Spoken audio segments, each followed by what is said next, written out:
Hi everyone, it's Chenzo from Reality Art Pod. I'm here to talk about week 12 of Big Brother 25. It's Thursday night after a double eviction, so you know I'm disgusted. Because this show that we love sucks. Before I dive into this week's episodes, if you like the channel, don't forget to subscribe. Also, thank you to you all who have stuck by me because we hit our subscriber goal for the season. I'm so appreciative. But let's dive into it. Previously, Jag won HOH last week and evicted Corey. We come back with the fallout. America is crying and she says everyone sucks. Blue is happy that Corey and America got served blindside butter beans with her veto. Siri is happy that Corey is gone because he's the reason Jared and Izzy left. She says, Rivadachi, I'll holla at you. Jag acknowledges that America is strategically the biggest threat to his game. She says, why would you come after little old me? Felicia tells us she recently made a Final Four deal with Matt, Jag, and Siri, and Bowie, who I constantly forget is there, says that Corey told her everything before he left, but flashback confessional from Corey, which rarely happens. The ghost of Corey past says that he was lying to Bowie, saying that she can't trust Jag and Matt. Bowie later asks Jag about this and makes it clear to him that Bowie has lost some trust in he and Matt. The HOH competition is Johnny Mac's dentist office, which is a random person to bring back from Big Brother 17. There's a skeleton with a giant head in the chair, and I'm having a RuPaul, where the hell did you get that loaf of bread moment? Where the hell did you get that giant head skeleton? Shout out to Big Brother's art department because you know that Big Brother is so cheap and give them like no money and they make magic out of it. Johnny Mac's office is full of x-rays of teeth of all the previous winners' names, which is just an excuse to show some clips from previous seasons because remember when this show was really good? America sees Jordan and Rachel and thinks their men were voted out and they won, why not me? And actually that's literally the story of nearly every female winner on this show, which is kind of problematic. In the Scaryverse, Johnny Mac is, I guess, Jigsaw. They are in his dental dungeon. Now he has shoulder length hair that makes him look like the Shining twins. They have to look at the tooth answer key and find the skulls that match the teeth. This was really fun and something anyone could have won. The problem is that half this cast just really sucks at competitions. It's fun that they're all running this competition at the same time instead of individually timed. There's some fun shots of them all bumping into each other in the hallways. Big miss from the editing team because there were so many scenes of them running in fast motion around in the hallway and it could have been scored with fun farm music like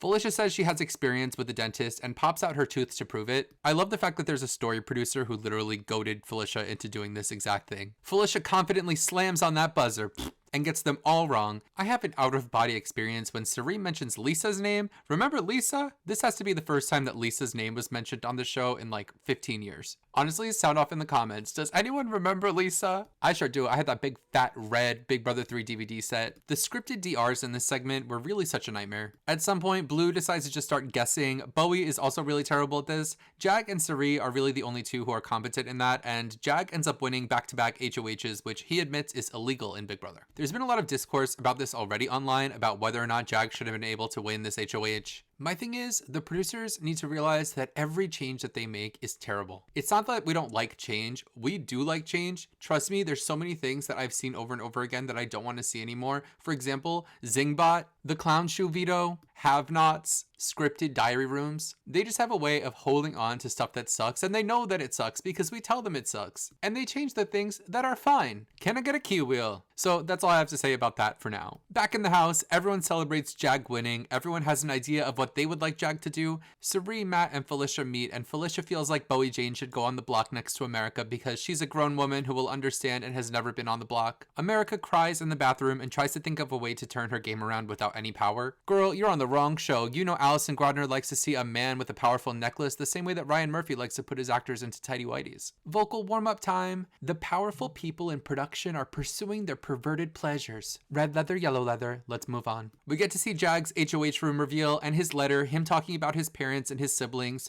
This was the kind of content for Jag that I've been asking for weeks. It took him winning so many competitions for them to give him some content about his family. He even gets a photo from his sister's wedding that he missed, which was nice. Matt doesn't want Jag to nominate Bowie. Felicia does want Jag to nominate Bowie. Jag tells Blue that he wants to put her up next to America as a pawn because she's the self-proclaimed veto goddess kitty. America's pitch is pretty hefty. She says, why target me? I suck at competitions and promise you if I win HOH, I won't put you and Matt up. If I win the veto, I'll use it on you and I promise you my vote in the next week. She offers Jag her entire life in the game. But in the end, Jag nominates America and Blue. Boo hiss.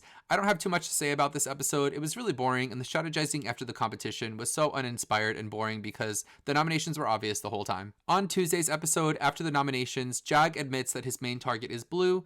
Siri wants Blue to stay because that would be yet another ally that she loses, and she feels like a general losing all of her soldiers. America cries again because she feels alone. She feels rejected by Jag because he didn't want to take her pretty generous deal, and now she's committed to targeting Matt and Jag. There's a nice segment of Siri being Matt's mom in the house. They hang out in the hammock, on the balcony. She tells him he smells good. She says in the diary room that she turns to mush for Matt. Jag lies to Felicia about Blue being the target because he doesn't trust Felicia to keep the secret. She tells him it should be a relatively quiet week and then shouts, "The cookies are ready!" Jag tells Siri the truth that Blue's going home and continues to lie to Blue, who is completely buying it and unaware that she's going home. There's a funny scene about Felicia's pockets, wondering why she smells chicken and then pulling a chicken wing in a baggie out of her pocket. Other things she finds in her pockets are a bunch of salami, some nuts, 2 kiwis, 2 pieces of bacon. She pulls out her tooth to eat her chicken wing. Siri says it sends shivers down her spine. She says she has a baked potato in her pocket and slams it down on the kitchen table. In the diary room, she says, "I gotta have something to eat in these pockets.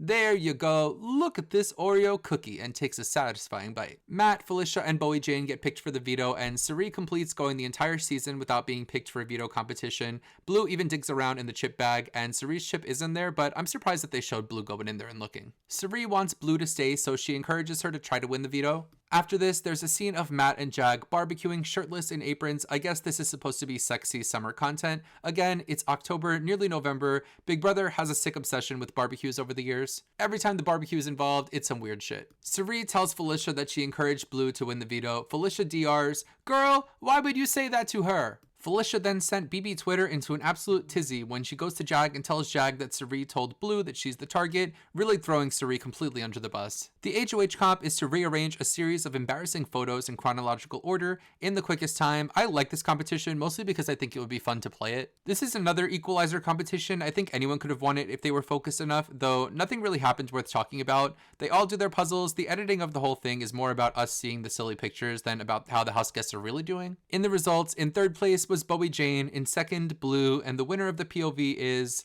Jag. And I think the most annoying part of this is that winning all of these comps comes across as selfishness and greed to me. Like, I hate when someone wins everything but doesn't have to win everything. After the competition, Jag tells Matt about what Felicia said about Siri. Jag tells Matt not to trust Siri, but Matt wants to shut this ish down because Siri is still his closest ally. At the veto meeting, we don't even get speeches, even though we certainly had time for them. Jag decides not to use the power of veto, and Blue says if Jag's plan is to blindside me and evict me, I'm gonna look stupid this week. Siri has a confessional where she says Jag is missing a few critical components in this game, one of them being her. So we finally get to the double eviction on Thursday. Julie is wearing the shirt version of her dress from last week and some bad Sandy tights. I could have sworn I saw her snuff out a cigarette with those pumps. I'm Julie Chen Moonves, and tell me about it, stud. Back to the house action. Blue and America are still on the block. America says the American Revolution is coming, and they play some random music that kind of sounds like a patriotic jingle, but patriotic jingles are mostly free. But any excuse to go to their weird stockpile of stock music for a tone-deaf version of My Country 'Tis of Thee. Since there really wasn't much game talk happening the last half of this week, Siri wants to make a plan to make it a split vote and force Jag to break the tie so Blue won't vote for Jag in jury.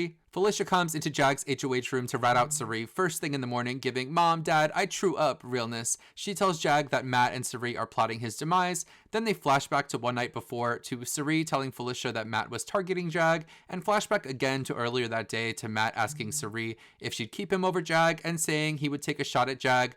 I don't see why they aired these clips in this reverse order. You could have just shown them in chronological order. It's all boring anyway. On to the live events. In her speech, America jokes that she will not rest until they are all free from Jag's evil wrath. Blue looks fabulous in blue and white lacy gloves and says kitty kitty purr one last time. On to the votes. Matt tells Julie she's looking lavish and they all vote to evict Blue, so Blue is evicted and Siri finally has nobody in there who knows her big secret, which now doesn't matter at all. Blue does a twirl on the way out and you can tell that Julie is really entertained by Blue and excited to do this interview. Julie tells us that they did tell Blue before the eviction that she was going home. I'm glad that they didn't blindside Blue. That just seemed mean-spirited to me. They didn't really need to do that. Julie asks Blue her final thoughts and she says, "How do you like my outfit?" So with that, we have to say goodbye to Blue, who I initially had rated 15 out of 16 in my initial rankings. Last week, I ranked her in 7th, and here she is leaving in 7th, but it's still a big step up from 15th. Honestly, I didn't rank her so lowly in the beginning based on anything other than the fact that her initial interviews were in some kind of parking garage, which made me feel like she was some kind of late addition or that there was some sketchiness happening with her status on the show. But she makes it onto the show, she finds her way into the Riley Alliance early on the game. That was actually pretty good early on gameplay if it weren't for the Siri-Jared secret relationship, but she ended up being in such a bad place in the game, always being lied to in the beginning, never having real information. Towards the back end of pre-jury, Blue started waking up, started saying things like, I'm gonna evict Jared, talking a lot of big game, acting like she was waking up in the game, but then Jared got evicted and she went back to not being in a good place at all.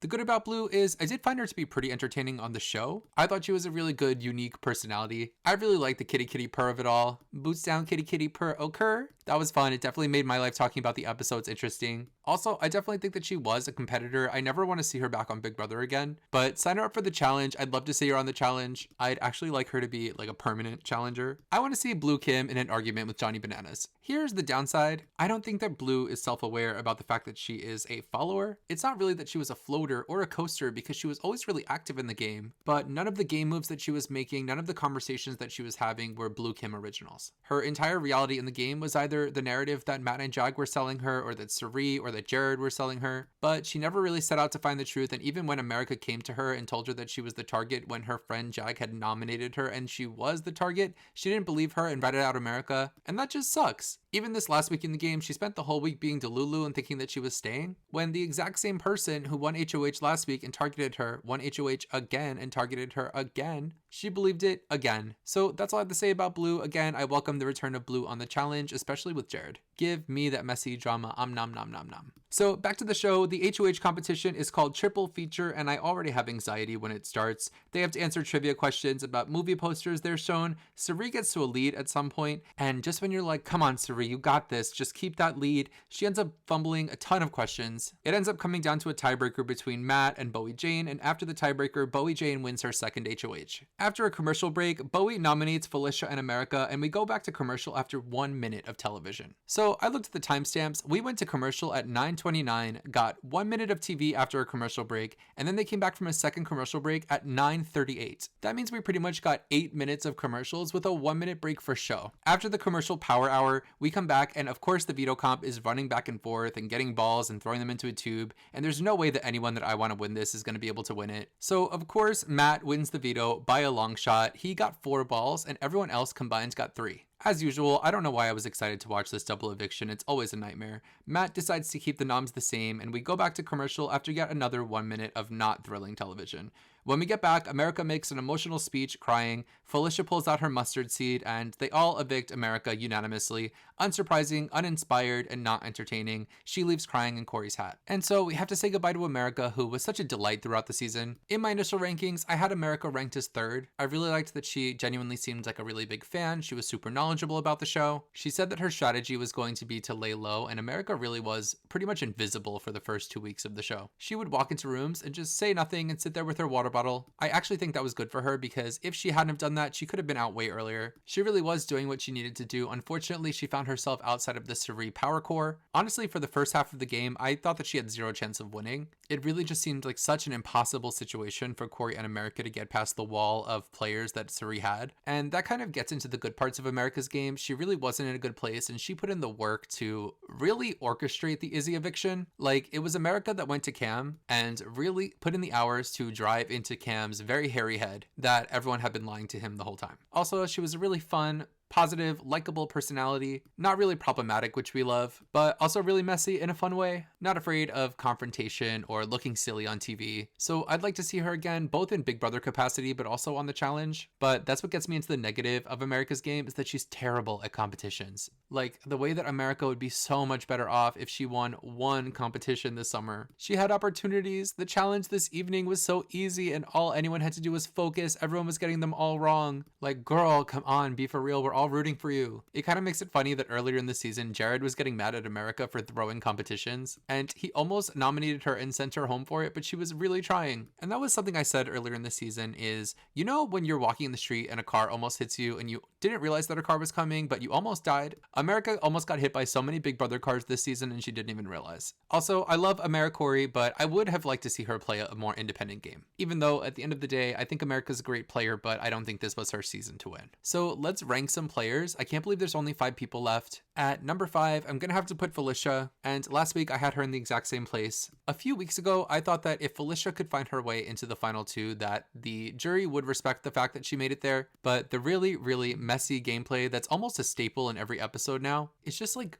bad. Like, Felicia's in a place where she could really just chill out and do nothing for a while, let Siri put in some legwork to try to shake up the house a bit, but her constant troublemaking and undermining of Siri really isn't helping her, and especially isn't helping Siri. Felicia, please help Siri help you, okay?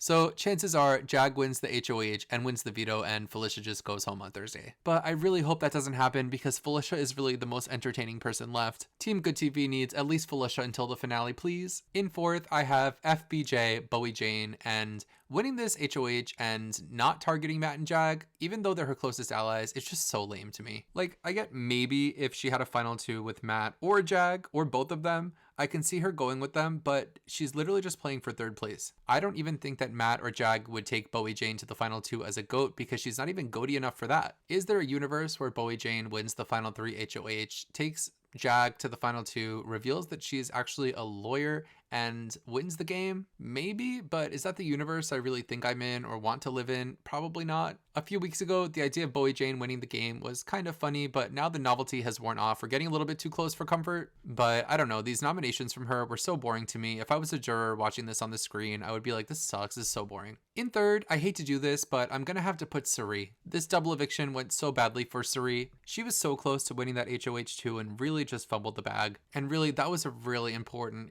competition. So I was disappointed, and I said last week that I could see Siri getting to the final 3 and convincing someone to take her to the final 2 like she did in Traders. But honestly, I'm starting to think that Siri might lose a final 2. From the outside point of view, a lot of us see Siri as running the game and this ultimate legend, but I don't think the people in the house really see her that way. I'm just concerned. I'm not as confident as I was last week, so here she is in 3rd. In 2nd, I have Jag, and it really is impressive that he's winning these competitions.